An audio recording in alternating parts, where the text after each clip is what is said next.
Hələ ki, belə deyək də, köhnə proqram mövcud olduğu üçün biz şimalda ilk yarımın dövlətin Albaniya olduğunu deyirik.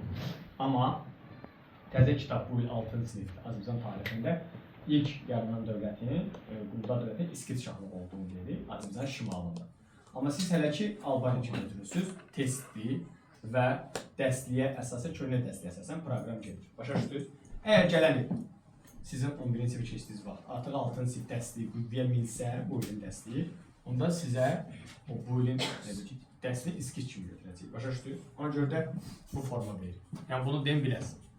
Dedi ki, İskəndər İmperiyasının parçalanması nəticəsində Azərbaycanda cənubunda necə Atropatena dövləti yaranmışsa, şimalında da Albaniya dövləti yaranır. Albaniya Azərbaycan şimalında yaranan ilk quldar dövlət. Şimali Azərbaycan bugünkü, yəni Albaniya ərazisi, bugünkü Azərbaycan Respublikası, Ermənistan Respublikası, Kürdistanın bir qismi və Dağıstanın bir qismi ərazilərini əhatə edəcək. Albaniya dövlətinin paytaxtı Qəbələ şəhəri olacaqdı. Qəbələ şəhəri olacaqdı. Dövlət Quldar dövləti idi. Quldar monarxiya dövləti idi. Bilirsiniz, çünki ictimai quruluşuna görə bu dövrlər hamısı quldardır. İdarəetmə quruluşuna görə mütləq monarxiyadır. Quldar dövlət olması Misir, Şumer, Sin, Hindistan, Yunanistanda Sparta və Afina və yaxud da Yunanistan özü və Roma olacaqdı quldar dövlət olması. Monarxiya sisteminə keçid edən, yəni quldar monarxiya deyəndə yenə Misiri, Şumeri, Çini, Hunu, Hindistanı götürürsünüz, Spartanı götürürsünüz, Romanı götürürsünüz. Azərbaycanda Atropatena və Manna olacaqdı. Bu dövlətlər olacaq. Albaniya dedi ki, dövlət eldən əvvəl 4-cü əsrdə yaranacaqdı. İskəndər İmperiyası parçalanması. 4-cü əsrdə yaranması Atropatena, Misir, padşahlığı, Makedoniya və Selevkilərlə oxşar cəhət olacaq. Albaniyada demək olar ki, 26 yaxın bir tayfa yaşayırdı. Bu tayfaların bəziləri türk mənşəlidir, bəziləri isə Qafqaz mənşəlidir. Qafqaz mənşəli olanlar bu gün də Azərbaycanda yaşayanlar var. Utilər idi. Sonra verirsiniz, Utilər, yəni Uti vilayətində, Qəbələnin Nic kəndindədir, Udinlər deyilir. Sonra Qubada Buduxlular və Xınalıqlar, elə Buduq Xınalıq kəndlərini bilirsiniz, ən məşhur kəndlərdən biri belə deyək də Xınalıqdır. Bunlar Qafqaz mənşəlidir. Sonra Atropatenada olduğu kimi Kaspik Kadusilər həm şimal, həm cənubda yaşayırlar. Sonra Levlər var idi və ən çox sayına görə və ən çox belə deyək də danışıq dininə görə belə deyək də Alban tayfaları əsas rol oynayacaqdı. Alban tayfaları əsas rol oynayacaqdı. Türk mənşəli tayfaları idi. Erdən əvvəl 331-ci ildə Qavqamela döyüşündə bilirsiniz ki, İskəndər İmperiyasına qarşı Əhəməni ordusunda iştirak edəcək. Albaniyada əsas din bütpərəstlik idi. Yəni hər dindən var idi, qarışıq idi. Necə Atropatena dedi ki, nə idi əsas din? Zərdüştlük idi, amma Albaniyada bütpərəst idi. Amma Albaniyada Atropatenada olduğu kimi Yunan elli mədəniyyətin təsirləri var idi. Yunan elli mədəniyyətin təsirləri var idi. Biz bunu hardan bilirik? Kiremit, sonra Yunan tanrıları sitayiş, bir də Yunan yazısına tanış. Yazı məsələsini toxunacaq birazdan, gələcək, əsas olan bunlar. Kiremitdən istifadə Albaniyada bir də nəyin göstəricisi olacaqdır? Sosial bərabərsizliyin göstəricisidir. Bax, bugün özündə belə yüksək təbəqə nümayəndələri öz həyət evlərini tikəndə görürsünüz ki, üstlərini kiremitdən düzürlər də. Məsələn, orta təbəqə nümayəndələri şifer vurdurur, kvadratına görə alır. Başa düşdünüz, böyük, tez, nə qədər böyük olsa o qədər daha çox vurur ki, kvadratı ekonomiya edib. Amma varlı təbəqə nümayəndələri balaca olan kiremitlərdə düzür belə ev damı belə sərgən görünür. Bax, o kiremitdən istifadə həm də Albaniyada sosial təbəqələşməni göstərəcək. Yəni varlı və kasıbı göstərir. Kurgan qəbili ilə bərabər. Albaniyada əhali 4 qrupa bölünəcək. Bu çox əsas bir məqamdır. Buna diqqət elə, bunun sıralamasına diqqət elə. Yəni düşünün ki, mən bir özümün şagirdi, məsələn, belə deyək də 30 düzdən 29 düz yazmışdı və ən çətin sualları yazmışdı. Nicat? Bir dənə bu sualda yandırmışdı. Yəni ən sadə sualdır, sıralaması olan sual. Birincisində 3 nəfəri deyil, yəni 3 şəxsi deyil. Padşah, ordu başçısı, bir də şəhər hakimləri. Buna padşah ayrı adamdır, ordu başçıları, şəhər hakimi ayrı adamdır. İkinci səbəqə 2 cür çıxa bilər qabağınıza, yəni 2 cümlədə çıxa bilər qabağınıza. 1. Din xadimləri və ya ay məbədinin kahini. Eyni şeydir, fərqi yoxdur. Ruhanilər, din xadimləri, ay məbədinin kahini. Və bu ikinci səbəqə xüsusi fikirdir. Üçüncü səbəqə hərbiçilər. Dördüncü səbəqə isə azad icmanın üzvləri. Azad icmanın üzvləri deyəndə bunlar kəndlər, şəhər əhalisi, sənətkarlar, tacirlər, bunlar olacaq. Başa düşdünüz? Başım qalır. Başım qalır. Bunlar olacaq. Albaniyada quldarlıq çox da güclü inkişaf edir. Ümumilikdə yadınızda saxlayın. Azərbaycan dövlətlərində, nə Mannada, nə Albaniyada, nə Atropatenada quldarlıq çox güclü inkişaf edir. Quldarlıq güclü inkişaf eləmək nədir? Yəni qul əməyinə çox əsaslanmırdılar da. Çünki bizdə daha çox qul yox idi. Ümumilikdə bir ölkədə qulun olması üçün gərək ölkə geniş işğalçı müharibələr aparsın. Bizimkilər nələr var idi ki, nələr deyə bilsinlər. Ancaq elə özləri ayaq üstə dura bilirdilər də. Ona görə bizdə qul əməyini ancaq harda istifadə olunur? Dağ mədən sənayelərində falan, ağır işlərdə istifadə edilir. Qalan, deyək ki, misal üçün, Romada, Yunanistanda bütün hər şey qul əməyinə əsaslanır. Əkin, məsələn, bazara məhsul çıxacaq, qullar onu əkib becərirdilər. Nə bileyim, hər hansı bir ayaqqabı istehsal olunur, onu qullar elə. Amma bizdə onun hər birinin özünün adamı vardı. Sənətkar, tacir, nə bileyim, əkinçi falan olurdu. Sonra, Albaniyada yazı ilə bağlı, uşaqlar, Azərbaycanda Albaniya yazı ilə bağlı eradan əvvəl 1-ci minilliyin ortalarında tanışıydılar. Əhəməni yazısı, yəni eradan əvvəl 5-ci əsrdə yazı ilə tanış olacaqdı Albaniya. Əhəmənilərin Pəhləvi yazıları. Sonra, Albanlar Latın və Yunan yazıları ilə tanışıydılar. Latın yazısından harada tanışır? 1. Roma sərkərdələrlə məktublaşmalar, Roma sərkərdələri və hökümdarları ilə məktublaşmalar. 2.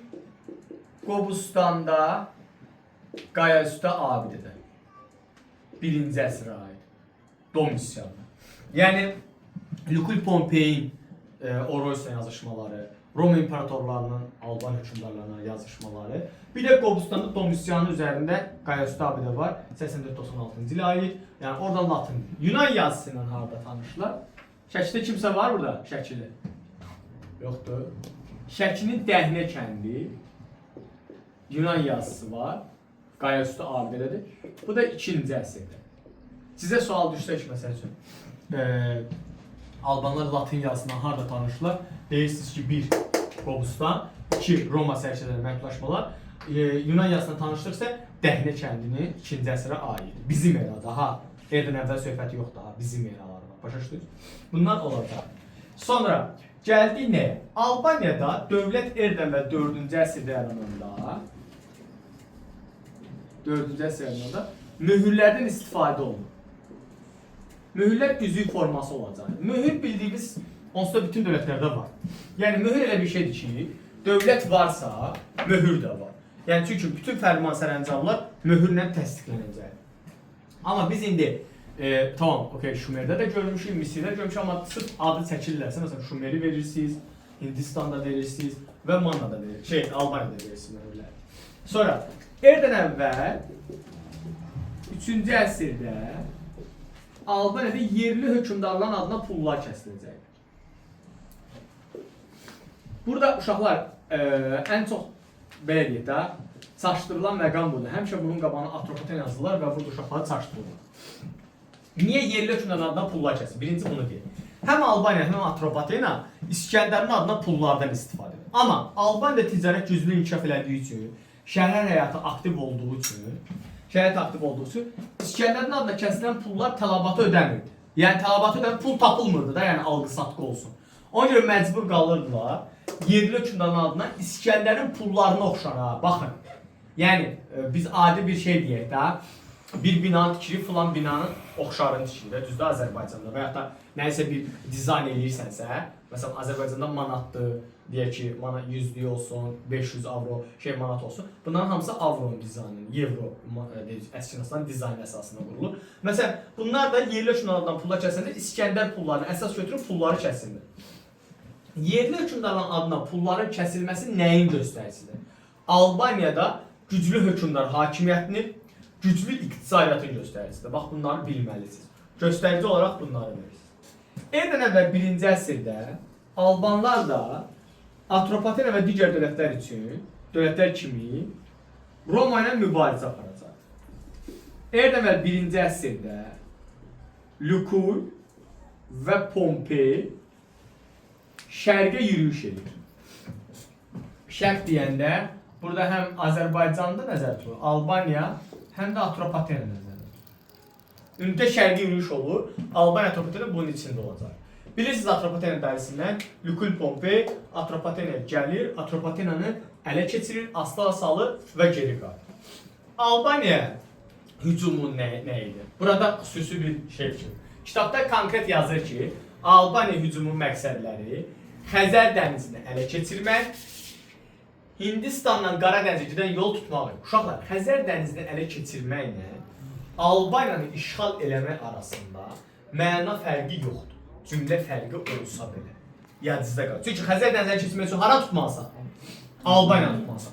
Yəni Albaniyanı tutursansa, demək nədir? Sən artıq Xəzər dənizinə çıxış əldə edəcəksən. Lukul Pompey yürüyüş edəcək. Bu vaxt Albaniyada Arani sülaləsinin nümayəndəsi olan Oroys hakimiyyətdə. Oroysla Lukul və Pompey arasında döyüş baş verir. Birinci döyüş erdən əvvəl 66-cı ildə Kür döyüşüdür. Kür döyüşündə təbii ki, Albanlar məğlub olur, Romalılar qələbə qazanır, çünki döyüş təcrübəsi əsasları. Burada necə olur? Oroysun bir planı var idi. Lukul qoşunları, Pompey qoşunları 3 hissəyə bölmüşdür. 3 istiqamət ki, əgər birinə hücum olsa, digər kömək eləsin. Oroys da həmin vaxtda hər 3 istiqamətdə hücumlar eləmişdi. Nuravaşı qalır. Hər istiqamətdə hücumlar eləmişdi. Lakin təcrübə və Roma qoşunları gücü bu müharibənin, döyüşün taleyini həll eləmişdi və Romalılar qələbə qazanmışdı. Albanlar məğlub. Amma Lukul Pompey yürüyüşü yarımçı dayandıracaq. 1. Albaniya yandırılmış torpaq taktikası. Yandırılmış torpaq taktikasını izah edəcəm. 2. Bununla bərabər partizan müharibəsi, bunu izah edəcəyik. İkincisi, əhalinin ciddi müqaviməti və yolun çətinliyi. Bu nə deməkdir yandırılmış? Məsələn, düşmən deyək ki, o dövrdə uşaqlar yadınızda saxlar. Bir dənə yol var idi. Məsəl üçün, sən deyək ki, bura getmək üçün bir dənə yolda istifadə edirsən. Alternativ digər yollar yoxdur. Həm dağlar var, həm meşələr, həm bataqlıqlar var. Təbii ki, dövlətin hökmdarı yaxşı bilir ki, düşmən buradan girəcək içəri, düzdür? O tərəfdən girməyəcək, o tərəfdən girməyəcək.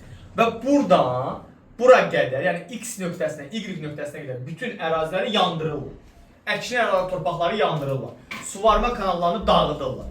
Bu o deməkdir ki, düşmən gəldiyi yerdə ərzaq tapmasın, nə bilim, ac qalsın və möhkəmləmədən geri qayıtsın.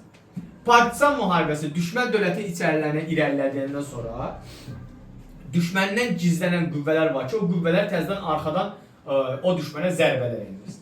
Buna görə də Lukul və Pompey geri çəkilir. Amma Pompey geri çəkilərkən Oroysla saziş bağlayır ki, bəs yaxşı da davran müharibə oldu, bitdi və qayıdır. Amma Oroysun qardaşı Kozis, testologiyada buna çox fikir verir. Kozis uşaqlar sərkərdədir, hökmdar deyil. Həmişə bunu çaşdırırlar. Padşah Kozis Qanıq döyüşündə məğlub oldu. Bəli, düzdür, Qanıq döyüşü baş verir, Kozis rəhbərlik edir, məğlub olur. Amma padşah deyil, hökmdardır, sərkərdədir. Erdən 65-ci ildə Romalıların İberiyaya hücumu zamanı, İberiya Gürcüstandır, təqib edir onları və Erdəbəl 65-də Qanıq və yaxud da Alazan döyüşü olacaq. Qanıq Alazan döyüşündə Lükül Pompey görür ki, Oroz hücuma gəlib, o dövrdə Kozis hücuma gəlib və Albanların əsas zərbə qüvvəsi süvarilər idi, ən güclü süvarilər idi. Bu vaxt piyadaları gizlədir, özü süvariləri qabağa verir və Kozis'in hücumu ilə qüvvələr geri çəkilib Alban qoşunları mühasirə alır. Kozis bir təhər mühasirənin yarı gedir meşəyə gizlənir, lakin meşədə onları tamamilə mühasirə alıb oda vururlar, meşəni yandırırlar və içərisində demək ki, öldürürlər. Qanıq döyüşündə Romalar hərbi ilişlədir, qələbə qazanır. Qanıq döyüşündə Alban qadınları iştirak edir döyüşdə. Gələcəkdə universitet keçəcəksiniz, Amazonkalar var. Alban qadını döyüşçülərdir, onların adı. Alban qadınları iştirak edəcək və bunu isə Yunan-Roma müəlliflərində eşidəcək. Atropat İskəndərə Amazonkalar. Hə, bax o elə eynisi burada da var yəni. Burada da qeyd edilir. Sonra Romanın ikinci yürüyüşü Erdəbəl 36-da. Yenə bayaq dediyimiz Antoni şərqi yürüyüşü zamanı Kanidini Albaniya göndərir, özü isə Atropatenə gedir və bu vaxt Alban hökmdarı Zober idi. Zober Romadan asılılığı qəbul edəcək. İndi baxın, buna diqqətlə qulaq. Eradan əvvəl 1-ci əsrin 60-cı illəri Atropatena, eradan əvvəl 1-ci əsrin 30-cu illəri Albaniya Romadan asılılığı qəbul edir. Başa düşdünüz? Və eradan əvvəl 1-ci əsrin 30-cu illərində Romanın hücumuna məruz qalmaq Albaniyanı, Atropatenanı və Misri oxşar cəhət vermək olar. Bu üç dövləti oxşar cəhət kimi də verə bilərsiniz. Zober asılılığı qəbul edəcək və bundan sonra Romanın müttəfiqi kimi onunla birlikdə Roma düşmənlərinə qarşı mübarizə aparacaq. Burada da bəllidir ki, Roma düşməni Parfiya olacaq. Eramızın əvvəllərində artıq Albaniya Roma münasibətlər daha da inkişaf edəcək. Bunun səbəbi nə idi? Bildiyimiz kimi Atropaten dövləti süqut eləmişdi və cənub artıq Parfiyanın əlində idi və cənubdan gələn təhlükəyə qarşı Albaniya-Roma münasibətləri bizim eran 1-ci əsrində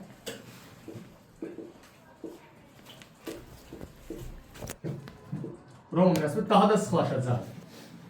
Baxın, bunu başqa cümlədə bayaqla dediyim, Atropaten eramızı 20-ci ildə süqut eləmiş, düzdür? Atropaten Albaniyanın cənubundadır. Bunu sizə cənubdan gələn təhlükəyə görə də verə bilər cümlədə. Ya da Parfiyanın Atropateni işğal edib Albaniya hücum təhlükəsinə görə Albaniya-Romanın yaxınlaşması kimi də verə bilər. Yəni eyni səbəb deyən, fərqi yoxdur. Və bizim eran 2-ci əsrində İmperator Adrianın dövründə, Roma İmperatoru Adrianın dövründə Albaniya münasibətləri daha da sıxlaşacaqdır və genişlənəcəkdir.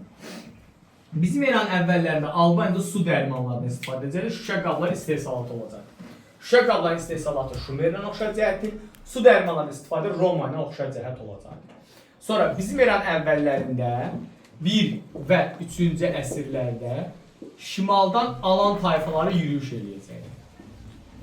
Alan tayfaları qarətçi yürüyüşlər edəcəkdir və bu yürüyüşlərin içərisində ən güclüsü 72-74-cü ildə olacaqdır.